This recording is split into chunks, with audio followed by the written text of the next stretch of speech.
चलिए, तो आज का हमारा टॉपिक रहेगा हार्ट, हृदय। ठीक है, हार्ट,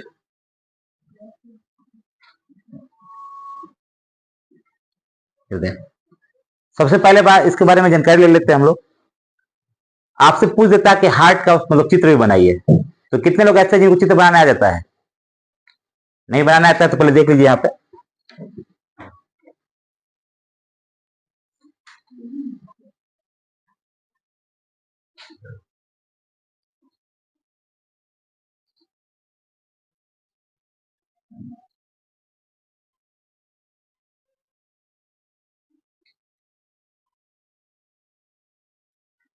ठीक है,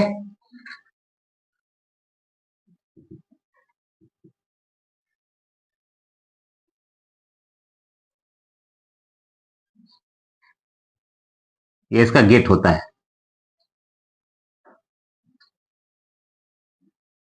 चिपका देते हैं आपस में।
आराम से देखते चलिएगा इसका। ठीक है, कैसे बना रहे हैं हम, क्योंकि ऐसा ना हो गेट आप उल्टा बंद कर दे। यहाँ पे अगर ब्लड आपका भरना शुरू हो जाता है बाबू, तो ये गेट खुल जाता है और ब्लड कहाँ जाता है? ऊपर वाले का नाम होता है अलिंद। क्या नाम होता है? अलिंद। और नीचे वाले का नाम होता है नीलय। ठीक, न से नीचे होता है, न से नीलय। और ऊपर वाला अलिंद, और से वो होता है ना अलिंद। ऊपर वाले भी क्या हो जाएगा? अलिंद। यहाँ पे ऐसे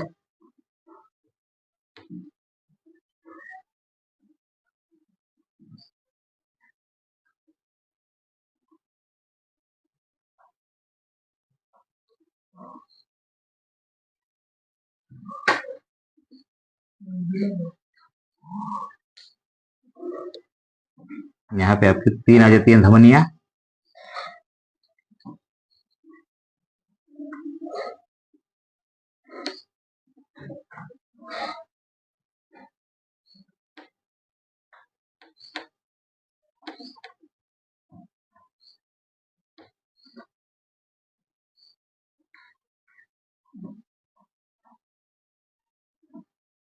इसका अंदर कट हो जाता है।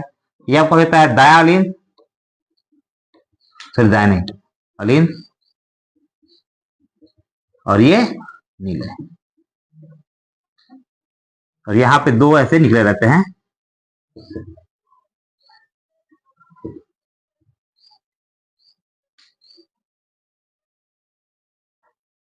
ठीक है, हार्ट का सिंबल कुछ इस प्रकार का होता है। ठीक है, यहाँ पे हमने चार चीज देखा है, अलिंद, नीलय, अलिंद और नीलय।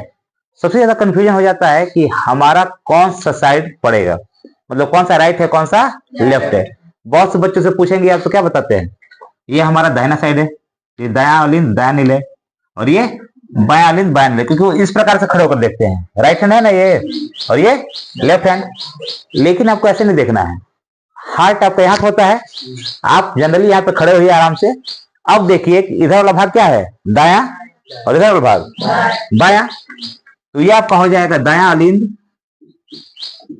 और ये दाया निलय। अब ये दाया हो यहां बाया हो जाएगा, नहीं होगा ना ऐसे। और ये क्या हो जाएगा, बाया अलिंद बाया निलय। ठीक है, ये लेफ्ट हैंड साइड है और ये राइट हैंड साइड। अलिंद का काम कुछ नहीं होता, एक थैली की तरह होता है जो केवल ब्लड को स्टोर करता है। अगर कोई फेंक सकता है तो नीचे वाला, नीचे कौन है, नीलय। यह नीलय मतलब दाया नीलय जो है रुधिर को फेफड़े तक पहुंचाता है, रुधिर को फेफड़े तक पहुंचाता है।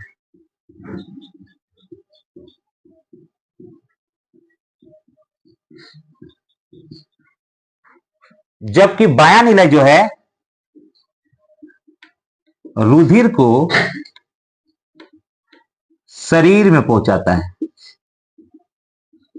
शरीर में पहुंचाता है। बाया नीलय किसको कहां पहुंचाएगा, ब्लड को शरीर में, और ये कहां पहुंचाएगा, फेफड़ा में।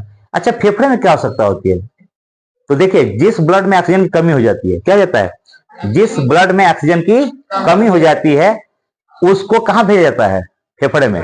क्योंकि ऑक्सीजन हम कहां लेके गए हैं, फेफड़े में लेके गए हैं। वहां वो रुधिर में ऑक्सीजन क्या कर देता है, मिला देता है। तो जब रुधिर को ऑक्सीजन मतलब रुधिर में ऑक्सीजन मिल जाएगा तो क्या हो गया, शुद्ध।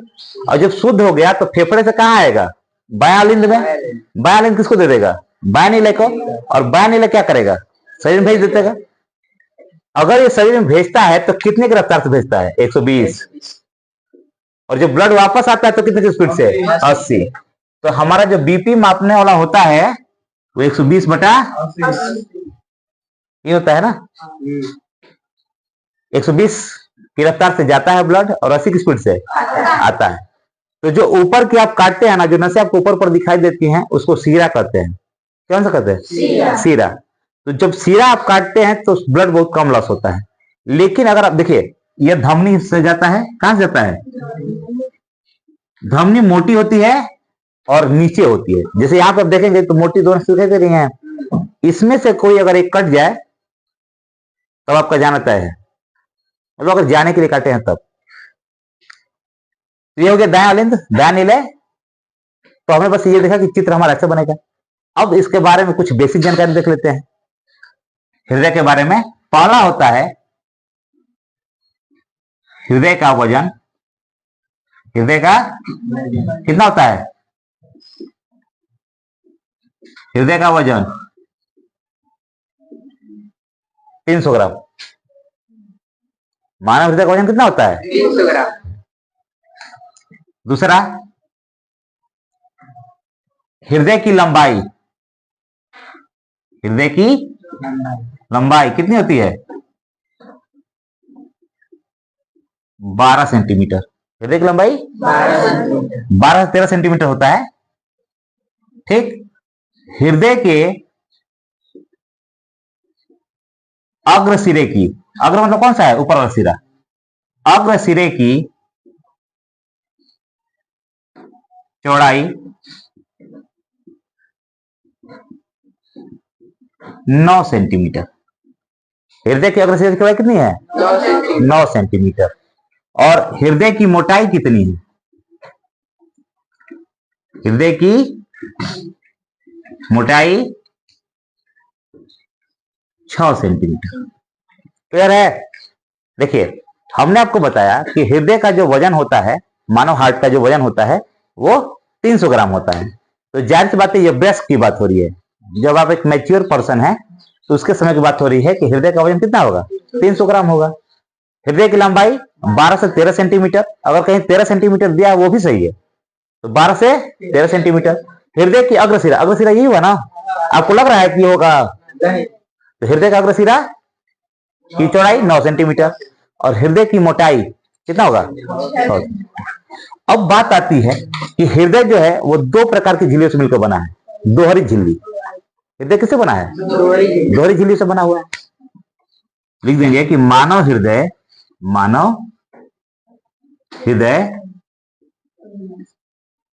थोड़ा बात कम कीजिए। दोहरी झिल्लियों से बना है।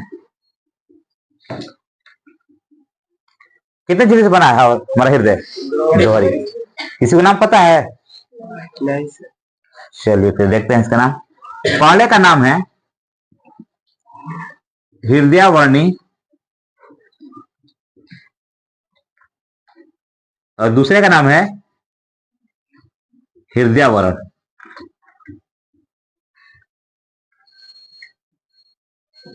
अगर आप इसको संधि करके बनाया गया है हृदयावर्णी, अगर आपको कहने में दिक्कत हो रहा है तो आप एक चीज कर सकते हैं, हृदय आवरणी। क्या कहेंगे? हृदय आवरणी, और इसको हृदय आवरण। ठीक है, अगर आप पढ़ ले रहे हैं अच्छे से तो अच्छी बात है, नहीं पढ़ लेंगे तो अलग अलग कर लीजिएगा इसको, हृदय आवरणी और यहाँ पे हृदय आवरण। अब ये दो प्रकार की झिल्लियों से मिलकर बना है। जाहिर सी बात है कि एक झिल्ली ऊपर और एक झिल्ली नीचे। अभी आपको दिखाई दे रहा होगा, मेले का टाइम चल रहा है, तो आपने देखा होगा बैलून। क्या देखा आपने?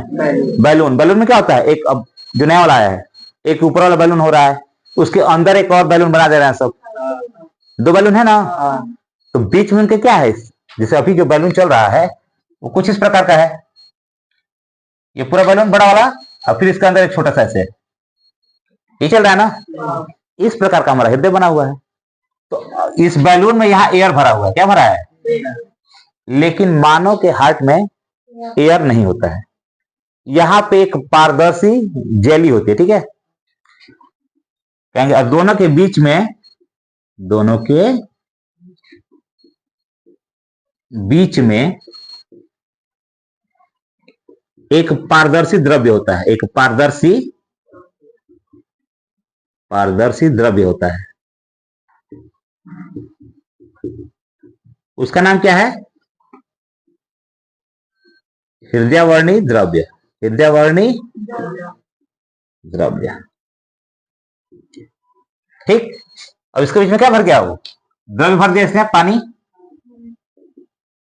एक बात बताइए कि हमने आपको बताया था कि जो मोटे इंसान होते हैं उनको ज्यादा चोट नहीं लगता है, क्योंकि जब भी आप उनको मारेंगे तो शरीर की सतह तक जाने से पहले कौन रोक लेता है? वसा रोक लेता है, चोट को अंदर नहीं जाने देता है। ठीक उसी प्रकार से जो ये द्रव्य भरा हुआ है, ठीक, यह क्या काम करता है? तो कोई अगर बाहर से चोट मारेगा तो उसको ये रोक लेता है, हृदय को बचाने का काम करता है। कोई भी अगर आघात हुआ, चोट लगा, उससे कौन बचाएगा? हृदयावर्णी द्रव्य। और अगर बाहर का तापमान ज्यादा हो गया तब भी नियंत्रित करेगा ना हृदय को, क्योंकि पानी का काम होता है संतुलन बनाकर रखना। तो हृदयावर्णी द्रव्य का काम होता है बाहरी आघातों से बचाना, बाहरी आघातों से बचाना एवं ताप को नियंत्रित करना। ठीक है, क्या करता है हृदयावर्णी द्रव्य? ताप को नियंत्रित करता है। तो अभी हमने इसका बेसिक चीज देखा है। बेसिक में क्या क्या देखा हमने? हृदय का फिगर, उसके बाद फिगर में ऊपर वाला अलिंद होता है, नीचे वाला नीले होता है। इस साइड का जो हिस्सा उसे हम दायां कहते हैं और इधर वाले को बायां कहते हैं। दायां अलिंद और दायां नीले का काम होता है, शरीर से आया हुआ ब्लड कहाँ आएगा? दायां अलिंद में। दायां अलिंद से जब दायां भर जाएगा तो ये गेट खुलेगा और कहाँ पहुंच जाएगा? दायां नीले में पहुंचेगा। और दायां नीले ब्लड को कहाँ पहुंचाएगा? फेफड़े तक पहुंचाता है। जब फेफड़ा में ब्लड शुद्ध हो जाएगा, जिसमें ऑक्सीजन मिला दिया जाएगा, तो कहाँ पहुंचेगा? बायां अलिंद में पहुंचेगा। और जब बायां अलिंद में पहुंचेगा तो बायां अलिंद से बायां नीले, और बायां नीले से पूरे शरीर में पहुंच जाएगा। और ऊपर फेफड़ा बनाने की जगह तो है नहीं, बस ये ध्यान रखिएगा कि अगर हम यहां लिख देते हैं फेफड़ा, ठीक है, फेफड़ा, तो ब्लड कहां से जाएगा? ये वाला हिस्सा ब्लड लेके जाता है फेफड़े के पास। ये अगर ब्लड लेके जा रहा है तो कोई तो धमनी होगी ना, जैसे हमने लिख दिया कि सीरा के द्वारा ब्लड आता है और धमनी के द्वारा जाता है। तो यहाँ पे इसका नाम क्या होता है? इसका नाम होता है फुफ्फुस धमनी। क्या नाम होता है? फुफ्फुस धमनी। ठीक है, फुफ्फुस धमनी होता है। फुफ्फुस धमनी दायां नीले से ब्लड को फेफड़े तक पहुंचाती है, और फेफड़ा से ब्लड जब आएगा तो कैसे आएगा? हाँ, फुफ्फुस सीरा से। फुफ्फुस सीरा। फुफ्फुस धमनी से ब्लड कहाँ गया? फेफड़ा के पास, और फेफड़े के में जब ब्लड शुद्ध हो गया तो कहाँ पहुंचा? सीरा। ऐसे नहीं होगा, सॉरी, सीरा में ये वाला सा होता है। फुफ्फुस सीरा द्वारा ब्लड कहाँ गया? बायां लिंग, और बायां लिंग भरेगा तो बायां नीले, और बायां नीले से ब्लड पूरे शरीर में पहुंच जाता है। अब बात आती है कि हमने इसका बेसिक मतलब जानकारी ले लिया। हृदय का वजन 300 ग्राम, हृदय की लंबाई, और हृदय के अग्रसिरे की चौड़ाई 9 सेंटीमीटर, हृदय की मोटाई 6 सेंटीमीटर, और मानव हृदय कितने झिल्लियों से बना होता है? दोहरी झिल्लियों से बना होता है। कौन कौन से? हृदय वर्णी और हृदय आवरण, और दोनों के बीच में एक पारदर्शी द्रव्य भरा होता है। उसका नाम क्या है?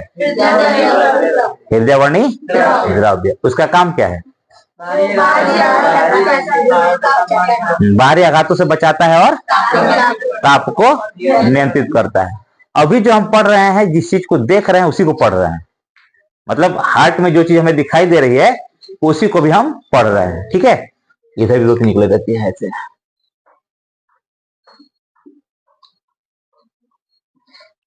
अभी हम उसके अंदर नहीं गए हैं कि कौन कौन सा द्विकुंडलित, त्रिकुंडलित, बाइकास्पिड और ट्राइकास्पिड वाल्व जो होते हैं, गेट वगैरह का नाम होता है, वो सभी हम नहीं देख रहे हैं। अभी हम क्या देख रहे हैं? जो ऊपर से हमें दिखाई दे रहा है उसको देख रहे हैं।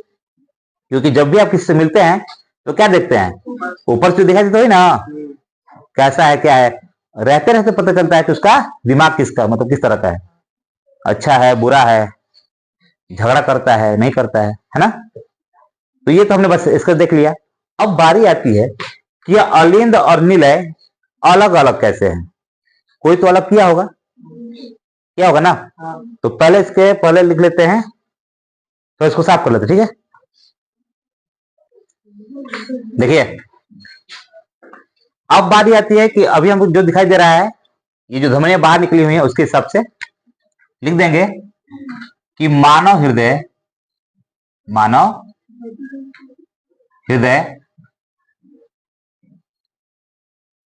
में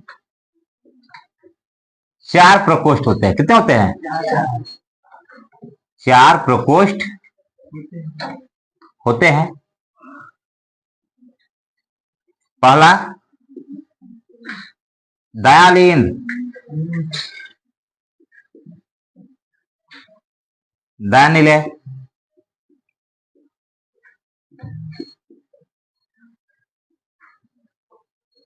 बयालीन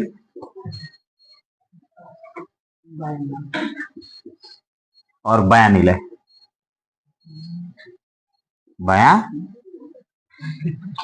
नीले।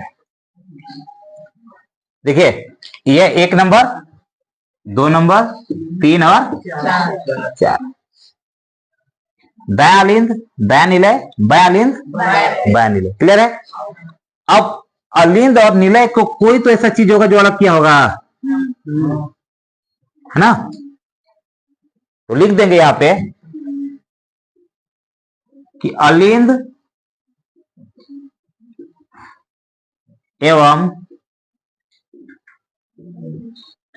निलय को, अलिंद एवं निलय को स्वरोनरी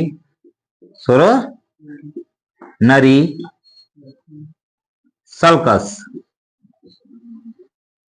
स्वरोनरी सल्कस अलग करता है।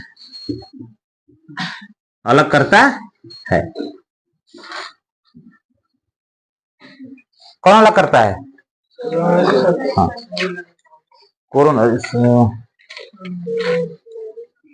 ठीक है, कोई कोरोनरी बोलता है, ठीक है, कोरोनरी कर सकते हैं, कोरोनरी सल्कस, कोरोनरी सल्कस, ठीक है। कोरोनरी सल्कस इसको क्या करता है, अलग करता है। किसको, अलिंद एवं नीले को, दोनों को अलग करने का काम किसका है, कोरोनरी सल्कस। एक होता है साइरस होता है जिसपे नसें जो होती है ना हृदय पे, उसको हम अगले क्लास में पढ़ा देंगे आप लोग को।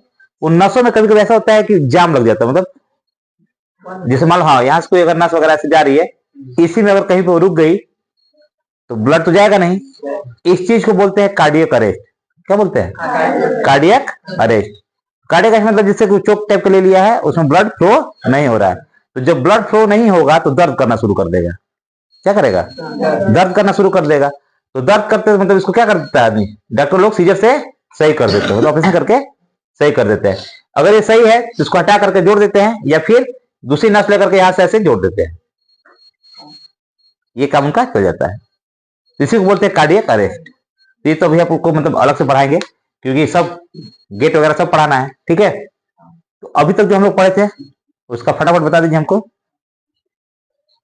हृदय की लंबाई 12 सेंटीमीटर, वजन 300 ग्राम। बच्चों में वजन कितना होगा, 100 से 150 ग्राम, कम ही ना होगा उनमें, ठीक है। और अग्रसिरे की लंबाई सर चौड़ाई 9 सेंटीमीटर, मोटाई 6 सेंटीमीटर। कितने प्रकोष्ठ होते हैं, कौन कौन से, बयालीन, ठीक है। और अलिंद और नीले को अलग करता है कोरोनरी सल्कस, इनको क्या करता है, अलग अलग कर देता है, ठीक है। अब ब्लड जो है फेफड़े तक कैसे पहुंचता है, कहां से पहुंचता है, फुफ्फुस धमनी से पहुंचता है, लेकिन कहां से पहुंचता है, दाया नीले से पहुंचता है। अच्छा, दाया नीले में कौन सा ब्लड आया रहता है, अशुद्ध। कौन सा, अशुद्ध। ऐसा नहीं जो छुआछूत नहीं है उससे, बस उसमें ऑक्सीजन नहीं है इसलिए उसको शुद्ध नहीं माना जाता है। तो अशुद्ध मतलब इसमें ऑक्सीजन नहीं है, तो ऑक्सीजन मिलाने के लिए कहां जाता है ब्लड, फेफड़ा में। तो फेफड़ा में ब्लड जाएगा तो कहां जाता है, दाया नीले से, दाया नीले से जाता है। और किस रास्ते से जाता है, किससे होकर जाता है पूछे तो आप बताएंगे, फुफ्फुस धमनी से होकर जाता है। अब यहाँ पे फेफड़े से ऑक्सीजन मिलने के बाद रुधिर कहाँ आता है, बायां अलिंद। कहीं भी आने की बात होगी तो कहाँ, थैली में आएगा ना, तो अलिंद में आता है। फिर बायां अलिंद से कहाँ जाएगा, बायां नीले, और बायां नीले से पूरे शरीर में। देखिए जब पूरे शरीर में जाता है ब्लड ना, तो इसका एक प्रोसीजर होता है। मतलब घर में जब हम लोग पाइप बिछाते हैं पानी वाला, तो पहले मोटा पाइप, फिर उससे पतला, फिर उससे पतला, फिर उससे पतला, ऐसे करते चलते हैं ताकि पानी का प्रेशर बना रहे और वो जगह तक पहुंच सके। अगर एक ही बराबर पाइप लगा देंगे तो नहीं पहुंचेगा पानी, बहुत आराम से जाएगा, ठीक है। तो जब हृदय से यहां से ब्लड चलता है, नीले से जब चलेगा बायां नीले, ठीक है, बायां नीले से जब ब्लड चलेगा तो महाधमनी में चलेगा। कहां चलेगा, महाधमनी से होते हो जाएगा, महाधमनी, फिर धमनी, उसके बाद छोटी धमनी, छोटी धमनी, उसके बाद केशिका। कौन सा, केशिका। अब केशिका क्या होता है, आप लोग कोशिका पढ़े हैं, केशिका नहीं पढ़े हैं। केशिका को इंग्लिश में कैपिलरी कहते हैं। कैपिलरी मतलब पतली महीन, एकदम महीन होती है, ठीक है, नली टाइप की होती है। इससे पानी वगैरह या तेल ऊपर चढ़ता है। हम लोग जो दीपक जलाते थे पहले, लालटेन वगैरह जलाते थे ना, लालटेन लैंप, तो लालटेन लैंप में क्या करते थे, एक बत्ती लगाते थे और उसका एक सिरा तेल में डुबा देते थे और एक सिरा ऊपर, वो लगातार तेल ऊपर चढ़ता रहता था, वो जलता रहता था। अभी अगर आपके पास लालटेन लैंप नहीं है तो एक काम कीजिएगा, घर पे सूती गमछा होगा, सूती गमछे को एक सिरा डाल दीजिएगा पानी में और एक सिरा को ऊपर पकड़ के रखिएगा, देखिएगा पानी ऊपर चढ़ना शुरू कर देगा, पानी ऊपर चढ़ना शुरू कर देगा। अच्छा, आपको क्या लगता है कि किसान खेत अपना जोत देता है, जैसे वर्षा हुई 2-3 दिन बाद वो अपना खेत क्या कर देता है, जोत देता है। क्यों? उसका रीजन है बाबू, जब ये मिट्टी है, ठीक, मिट्टी के नीचे कैपिलरी बनी होती है, महीन नलिका बनी होती है। तो जब वर्षा होती है तो वर्षा होने के बाद इन नलिकाओं से वो कहां चली जाती है, नीचे चली जाती है, ठीक है। अब वो नीचे चली गई, अगर 2-3 दिन तक यहां पे पानी है तो ठीक है, लेकिन उसके बाद जब धूप होगा तो फिर ये पानी नलका के द्वारा ऊपर आएगा और वाष्प बन करके उड़ जाएगा। किसान ये नहीं चाहता, किसान चाहता है कि खेतों के नीचे नमी बनी रहे, फसल के लिए अच्छा होता है। तो क्या करता है, खेत जुतवा देगा, खेत जुतवा देगा तो ये सब क्या हो जाएगी, टूट जाएंगी, नलिका क्या हो जाएगी, टूट गई ना, सब नलिका है। जब सब नलिका टूट गई तो पानी ऊपर कैसे आएगा, अब तो नीचे बना रहेगा ना। अब नलिका का निर्माण होगा तब ऊपर आएगा वो, इसलिए किसान क्या करता है, खेत जुतवा देता है ताकि खेत में नमी बनी रहे। वही होती है केशिका, जिसमें केशिका पाया जाता है। देखो अभी जो हम लोग हृदय पढ़ रहे हैं वह परिसंचरण तंत्र का भाग है। किसका भाग है, परिसंचरण तंत्र। परिसंचरण तंत्र में 3 चीजें हम लोगों में आती हैं, एक हृदय, एक रुधिर, ठीक, और एक धमनी शिरा सब आ जाएंगे, ठीक है। क्योंकि कोई चीज कैसे घूमता है उसको देखना है। हृदय क्या करता है, पंप करता है। अगर आपसे कोई पूछे कि मानव हृदय एक बार में कितना खून शरीर में भेजता है, 70 ml, कितना ml, 70 ml। और मानव में खून का जो परसेंटेज होता है, प्रतिशत होता है कितना, मानव के वजन का 7 से 8%, ठीक है। वो तो ब्लड में आ जाएगा, इसके बाद हम लोग जो ब्लड पढ़ेंगे उसको डिस्कस कर लेंगे। तो अभी आपको क्या बता रहे थे, केशिका के बारे में। तो केशिका जिसमें उपस्थित होगी उसे बंद कहते हैं, ठीक है, बंद परिसंचरण तंत्र। तो हम लोगों में क्या होगा, बंद होगा कि खुला होगा। देखिए 2 चीज होता है, आपको बता दे रहे हैं, एक होता है खुला और एक होता है बंद। खुला परिसंचरण तंत्र में जो ऊतक है और जो धमनियां है, जो ब्लड है, वो डायरेक्ट संपर्क में रहते हैं। क्या रहते हैं, डायरेक्ट संपर्क में रहते हैं। जो देना है दे दो, जो लेना है ले लो। तो उसे हम कहते हैं खुला परिसंचरण तंत्र। हम लोगों में ऐसा नहीं होता है। हम लोगों में ऊतक में और धमनियों के बीच एक नलिका काम करती है, जिसे हम क्या कहते हैं, केशिका। तो जिसमें केशिका होगा वह बंद परिसंचरण तंत्र, जिसमें केशिका होगा वो बंद परिसंचरण तंत्र, और जिसमें केशिका नहीं है वो डायरेक्ट संपर्क में है, कौन सा, खुला परिसंचरण तंत्र हो जाएगा, ठीक है। अब केशिका, अब शरीर हो जाएगा ना, शरीर, फिर शरीर से ब्लड चलना शुरू होगा, सिरा सोते हुए, छोटी सिरा बड़ी सिरा ऐसे होते हुए अब ब्लड आपका क्या आ जाएगा, आगे तक आ जाएगा, मतलब शरीर तक पहुंच जाएगा। कहां तक, यहां पहुंचेगा पहले दाया अलीन,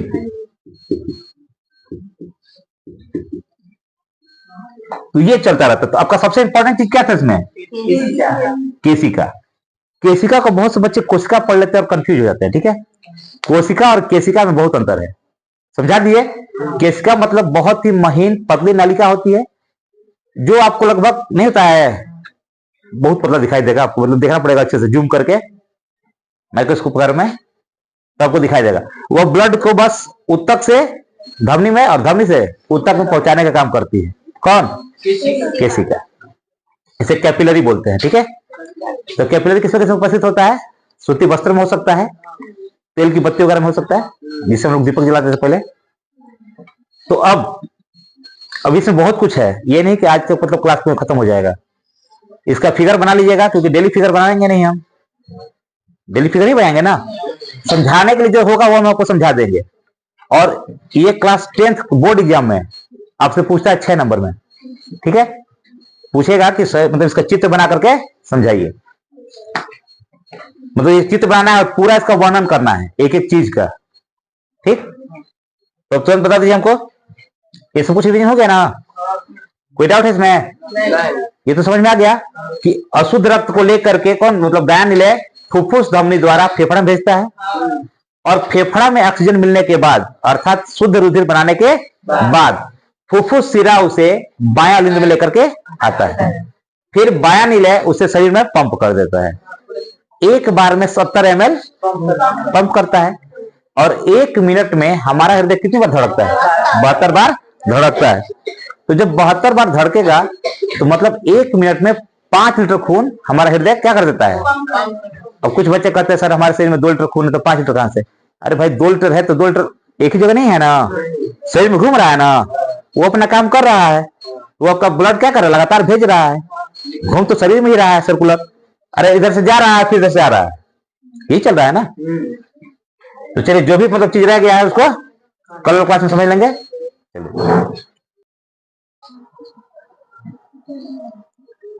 कल हम लोग मानव हृदय के बारे में पढ़ लिए थे, उसकी वायु संरचना के बारे में। तो उसका वजन कितना होता है?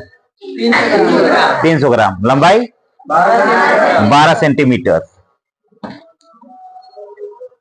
अग्रशिरा की चौड़ाई 9 सेंटीमीटर।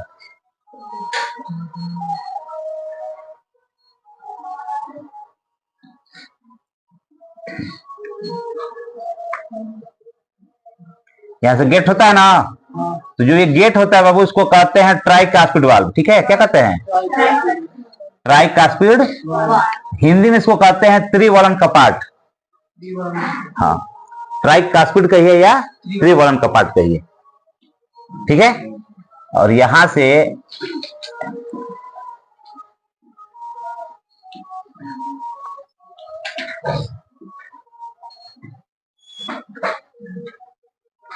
ऐसे था ना गेट, इसमें ऊपर की तरफ था,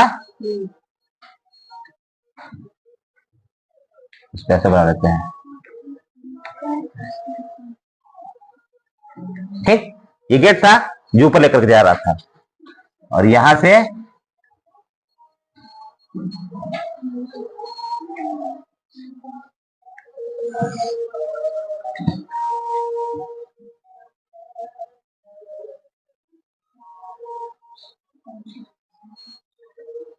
और यहां से आपका हार्ट का ऐसे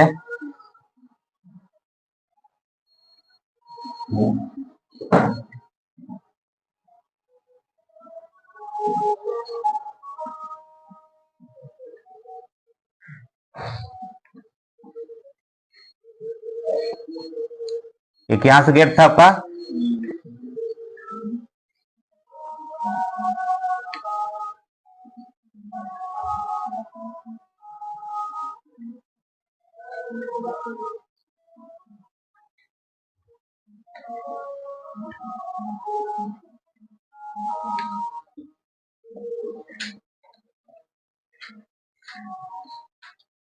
यहाँ पे 3 ऐसे थे गोल गोल, फिर यहां से 3,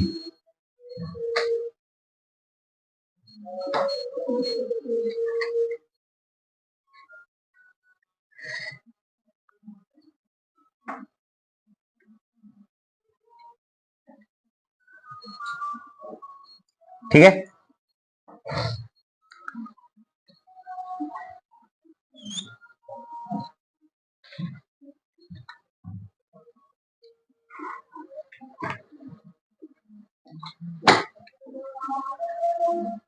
ये आपका हो गया मानव हार्ट। देखिए, तो कल हमने पढ़ा था इसको वायु संरचना के बारे में। क्या क्या पढ़ा था हमने? वायु संरचना। इसमें अलिंद कितना होता है? 2। और निलय 2। अलिंद का काम होता है रुधिर को इकट्ठा करना, अलिंद का काम होता है रुधिर को इकट्ठा करना, जबकि निलय का काम होता है रुधिर को हृदय से बाहर पंप करना। अब वो चाहे फेफड़ा में करे या शरीर में करे, निलय का काम होता है। ठीक है, ये आपका कौन सा साइड था? राइट साइड, मतलब दायां, है ना, और ये बायां। इसे अलिंद कहते हैं और इसे भी अलिंद कहते हैं। इसका नाम निलय और इसका भी नाम निलय। दायां अलिंद दायां निलय, बायां अलिंद बायां निलय, यही होता है। अलिंद का काम होता है ब्लड को इकट्ठा करना, ब्लड को इकट्ठा करना। अब ध्यान से देखिए, जो शरीर से ब्लड बिना ऑक्सीजन वाला हृदय में आता है वो कहां पहुंचता है? गलत, दायां अलिंद में। कहां पहुंचता है? दायां अलिंद में पहुंचता है। और फेफड़ा से जब ब्लड आता है ऑक्सीजन मिला करके वो कहाँ आता है? बायां अलिंद में आता है। कहाँ आता है? बायां अलिंद में आता है। शरीर से जब भी ब्लड आएगा, शरीर से जब भी ब्लड आएगा तो कहाँ आएगा? दायां अलिंद में। और फेफड़ा से, मान लीजिए जैसे कुछ फेफड़ा है, बटरफ्लाई बन गया, तो यहां से जब ब्लड जाएगा कहां पहुंचेगा? बायां अलिंद में। ठीक है। और शरीर से दायां अलिंद में। नीले से जब ब्लड जाएगा वो कहां पहुंचेगा? फेफड़ा में। तो किसके जरिए? फुफ्फुस धमनी। पल्मोनरी होता है फुफ्फुस धमनी से। और जब फेफड़ा से ब्लड अलिंद में आता है तो ये किससे आता है?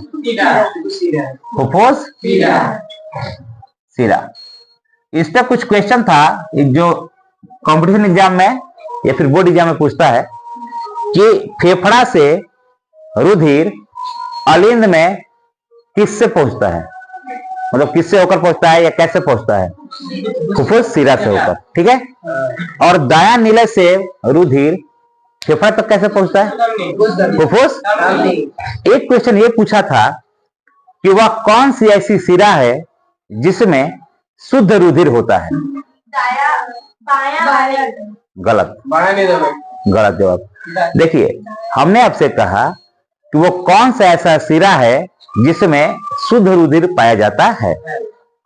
आप लोग गलत कर दिए, क्योंकि सभी सिराओं में बिना ऑक्सीजन का ब्लड पाया जाता है। सिरा उसी ब्लड को लेकर के आती है जिसमें ऑक्सीजन ना के बराबर होता है या नहीं होता है। ठीक। लेकिन एक सिरा ऐसी है जिसमें शुद्ध रुधिर पाया जाता है, जिसका नाम है फुफ्फुस सिरा। क्या नाम है? फुफ्फुस सिरा। फुफ्फुस सिरा ही फेफड़े में जब ब्लड में ऑक्सीजन मिला दिया जाता है तो शुद्ध हो गया। तो शुद्ध रुधिर को फुफ्फुस सिरा लेकर के आती है बाएं अलिंद में। तो कौन सी ऐसी सिरा है? फुफ्फुस सिरा। फुफ्फुस सिरा में कौन सा पाया जाता है? शुद्ध रुधिर। अब इसी पे क्वेश्चन और बन जाएगा कि वो कौन सी ऐसी धमनी है जिसमें अशुद्ध रुधिर या बिना ऑक्सीजन का रुधिर पाया जाता है? फुफ्फुस धमनी। याद रखिएगा, सभी धमनियों में शुद्ध रुधिर और सभी सिराओं में अशुद्ध रुधिर, लेकिन फुफ्फुस सिरा में शुद्ध रुधिर और फुफ्फुस धमनी में अशुद्ध रुधिर। यहां तो समझ में आ गया। ठीक।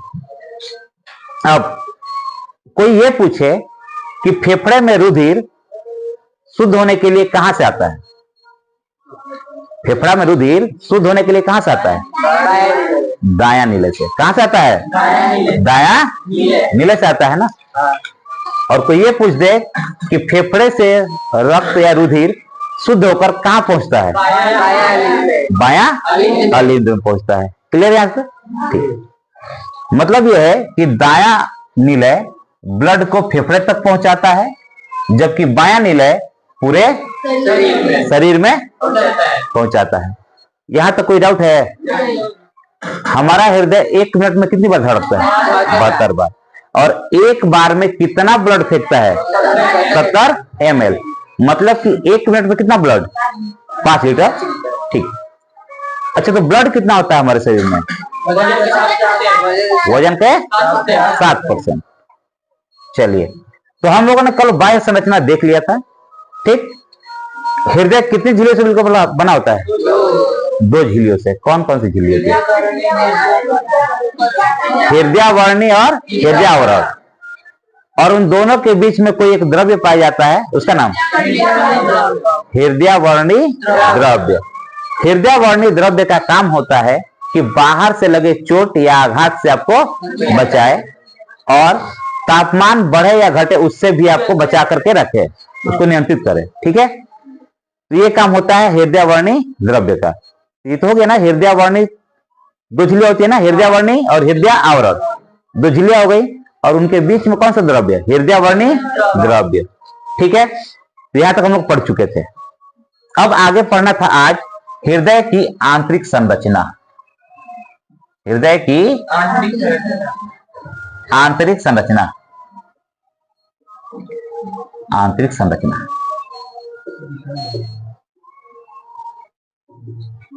पहला चीज होता है, आपको बाहर से भी देख के कल पता चल गया था कि 2 अलिंद और 2 नीले पाए जाते हैं, पाए जाते हैं ना। तो आज इसमें चलेगा अलिंद एवं नीले, अलिंद एवं पहला टॉपिक है। पहले इसको समझ लीजिए, उसके बाद इसको लिखा देंगे, ठीक है। अलिंद एवं नीले। अच्छे भाव मत बताओ कि आप अगर घर पर दिन भर सोए रहते हैं तो आप ज्यादा मजबूत होंगे, जो काम कर रहा है वो मजबूत होगा, वो होगा ना। उसको मजबूती चाहिए भी, उसको खुराक भी अच्छा लगेगा। जो काम करता है वो ज्यादा खाना खाता है, ठीक है, और जो काम नहीं करता वो थोड़ा सा खाना खाता है। देखिएगा जो लोग मैनेजर रैंक पे होते हैं या अधिकारी रैंक पे होते हैं, वो थोड़ा सा खाना लेते हैं, क्योंकि उनके पास कोई काम नहीं होता है। दिमाग काम करता है लेकिन शरीर काम नहीं करता है, इसलिए बीपी शुगर और सब तोहफे मिलता है हमको। तो अलिंद एवं नीले, अलिंद काम क्या करता है, यह बस ब्लड को लेकर के रख लेता है अपने पास। अलिंद क्या करता है, ब्लड को लेकर के अपने पास रख लेता है। और नीले उसको पंप कर रहा है ना, कोई फेफड़े के पास भेज रहा है, कोई पूरा शरीर के पास भेज रहा है। तो अलिंद की जो दीवारें होती हैं, अलिंद की दीवारें जो होती हैं वह नीले की दीवारों से कम होती है, मतलब कम मजबूत होती हैं। अब इसको ऐसे लिख सकते हैं कि अलिंद की दीवारें, अलिंद की दीवारें नीले की दीवारों की अपेक्षा, नीले की दीवारों की अपेक्षा, ये दीवार से लिखे हैं, कौन सही रहेगा, ये देख लीजिएगा, दीवारों की अपेक्षा कम मजबूत होती है, कम मजबूत होती है, ठीक।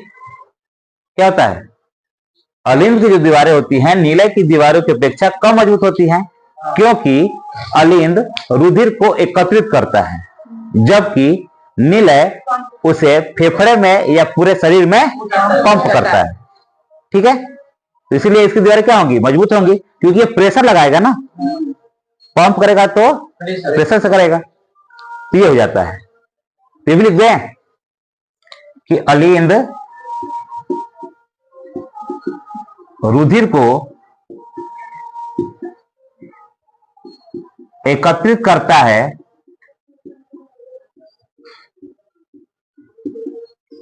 जबकि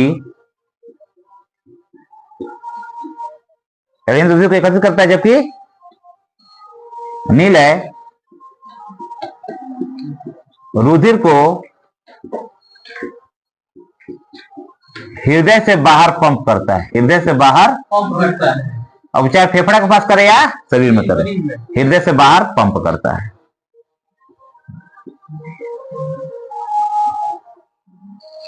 ये चीज हो जाती है, ठीक। तो मानव हृदय में कितने अलिंद, 2, और नीले 2। अलिंद की दीवारें नीले की दीवारों की अपेक्षा कम मजबूत होती हैं, क्योंकि यह केवल रुधिर को एकत्रित करता है, जबकि नीले पूरे शरीर में रुधिर को पंप करता है, ठीक है। अब दूसरा हेडिंग हो जाता है फोसा ओवैलिस, फोसा ओवैलिस। अब ये क्या चीज, ओवैलिस,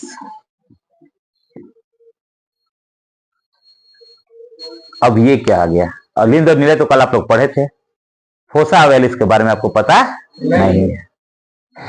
फोसा ओवैलिस का नाम एक और होता है फोरामेन ओवैलिस, क्या नाम होता है, फोरामेन ओवैलिस। इसका काम होता है, जो दाहिना अलिंद है हमारा, ठीक है, कौन सा अलिंद, दाहिना अलिंद। तो दाहिने अलिंद में एक छोटा सा अंडाकार गड्ढा होता है, क्या होता है, छोटा सा अंडाकार गड्ढा होता है, उसी को हम लोग फोसा ओवैलिस कहते हैं। क्या कहते हैं, फोसा ओवैलिस कहते हैं। यही गड्ढा जो होता है, अगर किसी बच्चे का जन्म समय से पहले हो जाए, किसी बच्चे की डिलीवरी समय से, जैसे 9 महीने पे बच्चे का जन्म होना चाहिए, उससे पहले 7 महीने में अगर बच्चे का जन्म हो गया तो ये भर नहीं पाता है, जो छिद्र होता है वो भर नहीं पाता है बाबू। तो जब नहीं भरेगा तो उसके नहीं आदमी कहता है कि उसके दिल में छेद है, दिल में छेद है, ये सुराख रह जाता है, भर नहीं पाता है, ठीक है। तो जब बच्चा कोई भ्रूण अवस्था में रहता है तो उसे कहते हैं फोरामेन ओवेलिस। जब तक बच्चा अपनी माँ के पेट में है, इस छिद्र का नाम क्या होता है? Foramen ovalis. और जब बच्चे का जन्म हो गया और वो जो छिद्र था वो बंद हो गया तो उसी का नाम होता है फोसा ओवेलिस। समझ में आया? जब किसी बच्चे का प्री मैच्योर डिलीवरी हो जाए, समय से पहले अगर किसी बच्चे का जन्म हो जाता है तो फोरामेन ओवेलिस जो है वो भरता नहीं है और उसमें क्या रह जाता है? सुराख रह जाता है। क्योंकि अगर 9 महीने का टाइम लिया गया है किसी बच्चे को मैच्योर होने में, मतलब बच्चा पूरी तरह से स्वस्थ और मैच्योर हो जाए, 9 महीने का समय लिया गया है। अगर 9 महीने से पहले किसी बच्चे का जन्म हो जाता है तो बहुत सी कमियां रह जाएंगी उसमें। जिस शरीर का विकास होना है वो विकास नहीं हो पाएगा, बहुत सी दिक्कतें आएंगी उसको। उसी में एक दिक्कत ये भी आ जाता है फोरामेन ओवेलिस वाला। फोरामेन ओवेलिस का जब बच्चे का जन्म हो जाता है, जब रक्त का प्रवाह रुक जाता है तो गड्ढा अपने आप भर जाता है। लेकिन अगर समय से पहले हुआ तो ये काम नहीं होगा। ठीक है, तो फोसा ओवेलिस को क्या लिखेंगे कि यह दाहिने अलिंद में एक छोटा सा अंडाकार गड्ढा होता है या छिद्र होता है जिसे फोसा ओवेलिस कहते हैं। भ्रूणावस्था में इसको फोरामेन ओवेलिस के नाम से जाना जाता है। ठीक है, फोसा ओवेलिस को क्या लिखेंगे? यह दाहिने अलिंद में या दाहिने अलिंद में एक छोटा सा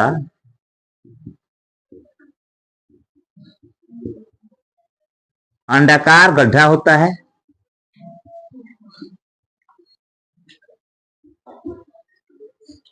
अंडाकार गड्ढा होता है या दाहिने अलिंद में एक छोटा सा अंडाकार गड्ढा होता है जिसे फोसा ओवेलिस कहते हैं। फोसा ओवेलिस कहते हैं।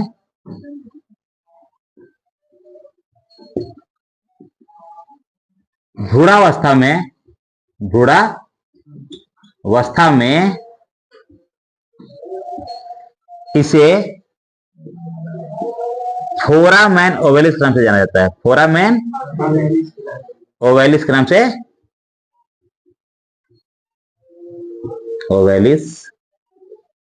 नाम से जाना जाता है।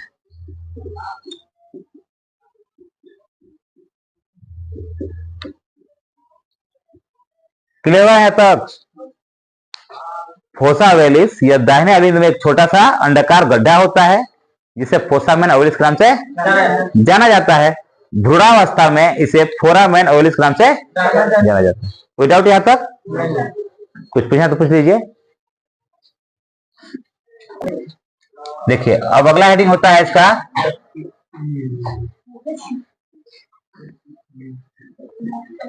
हृदय स्पंदन। स्पंदन का मतलब होता है ये धड़कना से लेकर के ले सकते हैं हम। तो हृदय स्पंदन में क्या होता है? आपको पता होगा कि पेसमेकर आप ये जानते होंगे कि ऑपरेशन के द्वारा लगाया जाता है, जिससे हमारा अगर हृदय सही से काम नहीं कर रहा है तो सही से काम कर सके।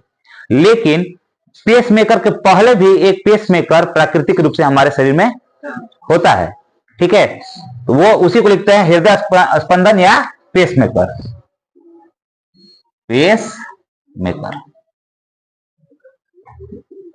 ठीक है, अब ये कहां होता है तो लिख देंगे कि यह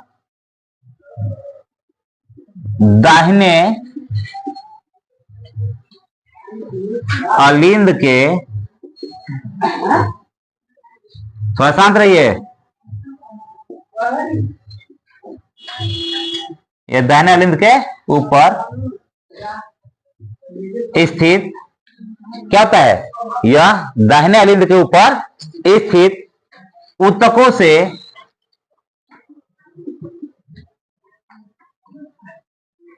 के समूह से होता है। ऊतकों के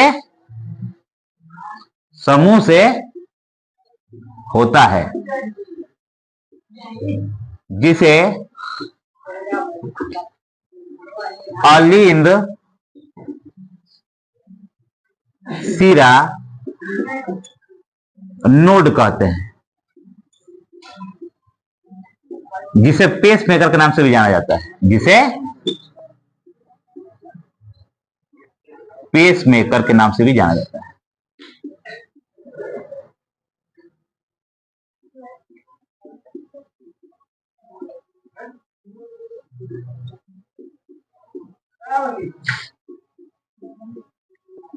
देखिए हमने क्या लिखा, हमने लिखा कि दाहिने अलिंद के ऊपर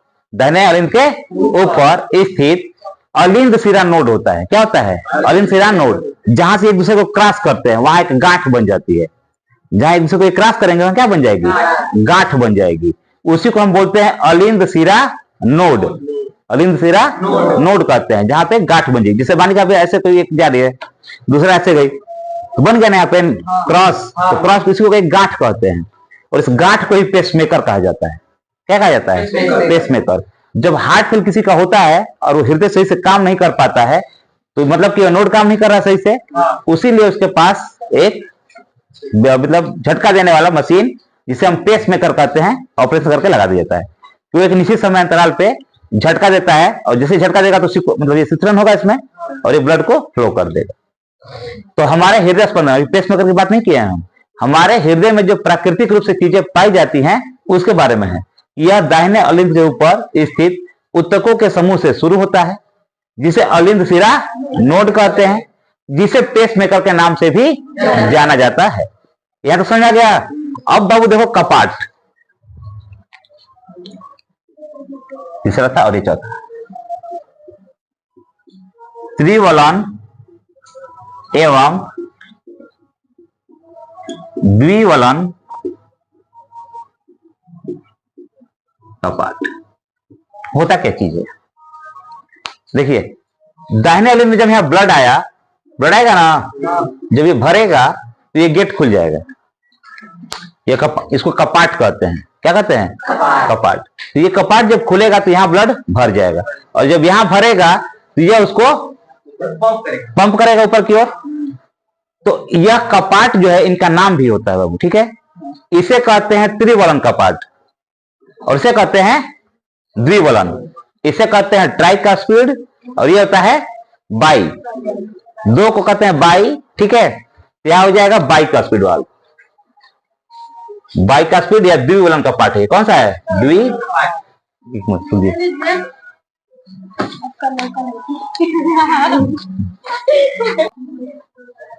तो त्रिवलन कपाट कहां पाया जाएगा? आपके दिमाग में होना चाहिए, ये याद करने वाली चीज नहीं है बाबू। आप याद रखिएगा कि दाएं अलिंद और निलय के बीच त्रिवलन कपाट पाए जाते हैं। कहां पर? दाया अलिंद और दाएं निलय के बीच त्रिवलन कपाट पाया जाता है, जबकि बाएं अलिंद और बाएं निलय के बीच द्विवलन कपाट पाया जाता है। क्या पाया जाता है? द्विवलन कपाट पाया जाता है, जो रुधिर को वापस जाने से रोकता है। बस यही है ना। देखो ये वाल्व लगा है, ब्लड आ गया, जब इधर जैसे ब्लड फेंकेगा तो गेट बंद, भाई इधर नहीं आना है, तुम इधर से निकल लो, तो इधर से निकलेगा। वैसे यहां पे होता है, यहां से ब्लड इसमें आ जाएगा, जब फेंकेगा तो बंद, इधर निकलो। तो ये चीजें होती है। तो लिख देंगे कि त्रिवलन कपाट कहां पाया जाता है? दाएं अलिंद एवं दाएं निलय के बीच, दाएं अलिंद एवं दाएं निलय के बीच त्रिवलन कपाट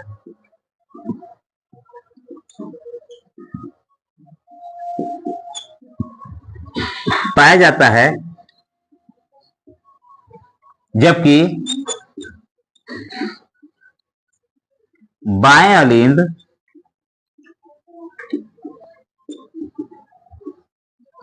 एवं बाएं निलय के बीच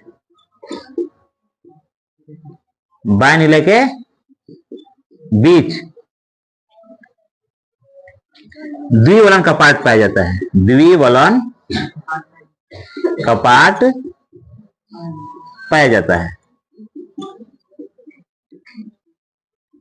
जो रुधिर को वापस जाने से रोकता है।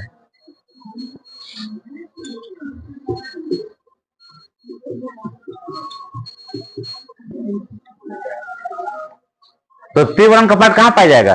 दाया अलिंद और दाया नीले के बीच में त्रिवर्णम कपाट। और द्विवर्णम कपाट कहाँ पाया जाएगा? हाँ, बाएं अलिंद और बाएं नीले के बीच में। इनका मुख्य काम होता है कि ब्लड एक बार उधर से इधर आ गया तो फिर इधर से वापस नहीं जाना चाहिए। यह इनका काम होता है रोकने का। ठीक है, अब एक टॉपिक और है इसमें, कोरोनरी साइनस। क्या नाम है उसका? Coronary sinus. जो हृदय है, हृदय के ऊपर बहुत महीन महीन नसें होती हैं जिसे हम कहते हैं कोरोनरी साइनस। क्या कहते हैं? Coronary sinus. वह ब्लड को हृदय में संचारित करने के लिए प्रयोग की जाती है। जैसे मान लो कि यहां ब्लड आ गया, तो जो काम कर रहा है उसको भी तो खाना चाहिए। मतलब जो घर में अपने कमा रहा है वो सबको खिलाए, यह जरूरी है, लेकिन वो खुद भी तो खाए। खुद नहीं खाएगा तो कितना कमाएगा? तो हृदय जो पूरे दिन, मतलब बच्चे के जन्म से पहले, मतलब सबसे पहले तैयार होता है हृदय। मतलब 3 महीने बाद कहते हैं ना कि बच्चे की आवाज सुनाई देती है मां के पेट से। किसकी आवाज सुनाई देती है? हृदय की। इसमें शिथिलन जो होता है, प्रकुंचन और शिथिलन जो होता है, उसी की आवाज सुनाई देती है, लबडब की आवाज सुनाई देती है। तो उस समय से लेकर के अंतिम समय तक काम करता है। इसको खाना चाहिए। तो इसको जो खाना चाहिए वो इसमें से नसें लगी रहती हैं जो अपने लिए ब्लड ले लेती हैं, और उन्हीं का नाम होता है कोरोनरी साइनस। कोरोनरी। और कल एक चीज लिखा है कोरोनरी सल्कस। उसका काम क्या था? कल हमने एक टॉपिक लिखा था कोरोनरी सल्कस, और आज बता रहे हैं हाँ, अलिंद और नीले को अलग करता है, बांटने का काम करता है कौन? Coronary sulcus. ठीक है, ये दोनों को बांट देता है। यहां पे है कोरोनरी साइनस। इसको बता देंगे तो आप लोग समझ में आ जाएगा ना। इसका नाम होता है कोरोनरी साइनस। Coronary sinus. नस है ना अपनी भाषा में। तो कोरोनरी साइनस। कोरोनरी साइनस का काम क्या होता है? हृदय में रक्त की पूर्ति करना या रुधिर की पूर्ति करना। ठीक है, कोरोनरी साइनस का मतलब एक लाइन में अगर आपको पता करना हो तो हृदय को रुधिर संचारित करने के लिए कोरोनरी साइनस मदद करता है या काम करता है। ठीक है, कौन काम करता है? जैसे मानिए कि शरीर में अगर रुधिर को ले जाना है तो कौन लेके जाता है? महाधमनी। ये भी क्वेश्चन था, पूछा गया था एग्जाम में कि शरीर में रुधिर किसके द्वारा जाता है? महाधमनी। और क्लास 10th के बोर्ड में महाधमनी को लिखा गया है बाबू महाकांड। धमनी महाकांड। तो धमनी महाकांड या महाधमनी दोनों एक ही है, याद रखिएगा। क्या बोले हम? हाँ, धमनी महाकांड या महाधमनी दोनों क्या है? एक है। आपको बताया था ना कि जब शरीर से ब्लड निकलता है बाएं नीले से तो महाधमनी में जाता है, फिर धमनी में जाता है, फिर छोटी धमनी में जाता है। जबकि साइंस की भाषा में धमनी और छोटी धमनी को धमनिकाएं कहते हैं। क्या कहते हैं? धमनिकाएं। यह धमनिकाएं कहलाती हैं। ये हो गया धमनी। महाधमनी क्या बोलता है वो? धमनी। उसके बाद धमनिकाएं, उसके बाद सीरा, सॉरी केशिका। सबसे पहले देखिए कोई जगह है यहाँ पे, इसको थोड़ा हटा दें, इसको हटा दे रहे हैं। ठीक है, देखिए सबसे पहले शरीर से अगर यहां से नीले से ब्लड निकलेगा तो धमनी, धमनिकाएं, धमनिकाएं, उसके बाद केशिका, कैपिलरी। कल समझाया था ना, केशिका से सिरा, महासिरा, और फिर अलिंद। ये तो है ना, ब्लड जो है धमनी से धमनिकाओं में जाता है, फिर केशिका, सिरा, महासिरा, अलिंद। जबकि क्वेश्चन पूछा था कि हमारे शरीर में रुधिर किसकी सहायता से जाता है, और उसका मतलब आंसर था महाधमनी। अब वो कभी समझा चुके हैं, तो वही चीज लगातार पूछता है। ये चीजें आपको समझा दिए कि कहीं अगर ये पूछ दिया क्योंकि एग्जाम का बात है, कुछ भी पूछ सकता है वो। तो आपको दोनों पता होना चाहिए, आपके दिमाग में कॉन्सेप्ट क्लियर होना चाहिए कि शरीर से ब्लड आया अलिंद में, अलिंद से गया नीलय में, नीलय से फुफ्फुस धमनी द्वारा ब्लड का कहां पहुंचा, फेफड़ा में पहुंचा। फेफड़े में ऑक्सीजन मिलने के बाद जो रुधिर है वो फुफ्फुस शिरा द्वारा बाएं अलिंद में आया, फिर बाएं अलिंद से बाएं नीलय में आया, और बाएं नीलय से महाधमनी, धमनी, छोटी धमनी, केशिका, फिर छोटी शिरा, शिरा, महाशिरा होते हुए कहां पहुंच गया, अलिंद में। ये पूरा प्रोसेस आपको पता होना चाहिए, और कहां पे किस नस की जरूरत पड़ रही है ये भी पता होना चाहिए, ठीक है। जिससे आपको पता चल गया कि कौन सी ऐसी शिरा है जिसमें शुद्ध रुधिर पाया जाता है, कौन सी शिरा है, फुफ्फुस शिरा। कौन सी ऐसी शिरा है जिसमें शुद्ध रुधिर पाया जाता है, क्योंकि देखो केशिका के बाद जब चलता है ना बाबू, तो इसमें अशुद्ध रुधिर होता है। तो देखो हर जगह शिरा शिरा है ना, इसमें कौन सा रक्त, अशुद्ध। लेकिन एक ही शिरा ऐसा है जहां पे शुद्ध रुधिर पाया जाता है, कौन सा, फुफ्फुस शिरा। तो जैसे ही फुफ्फुस लगे काम उल्टा, फुफ्फुस लग जाएगा तो काम धमनी में शुद्ध रुधिर चलता है, लेकिन जैसे लगा फुफ्फुस तो क्या हो जाएगा, उल्टा अशुद्ध रुधिर। और शिरा में चलता है अशुद्ध रुधिर, और जैसे लग गया फुफ्फुस तो क्या हो जाएगा, शुद्ध रुधिर हो जाएगा ना। दिमाग में कॉन्सेप्ट थोड़ा सा रहेगा, याद करना है या समझना है, कुछ ना कुछ तो टेक्निक निकालना पड़ेगा उसमें से कि कैसे हम उसको जल्दी याद कर सकते हैं, ये हो जाएगा। तो अभी हमने पढ़ लिया कितना टॉपिक, 5 टॉपिक पढ़ लिया हमने कोरोनरी साइनस। अब तो कुछ टॉपिक छूट नहीं रहा है ना इसमें, अब तो कुछ नहीं छूट रहा है, ठीक है। तो यही आपके हृदय की बाह्य और आंतरिक संरचना होती है। दोनों आपको क्लियर हो गया है, देख लीजिएगा, कुछ नहीं आएगा तो पूछ लीजिएगा, ठीक है।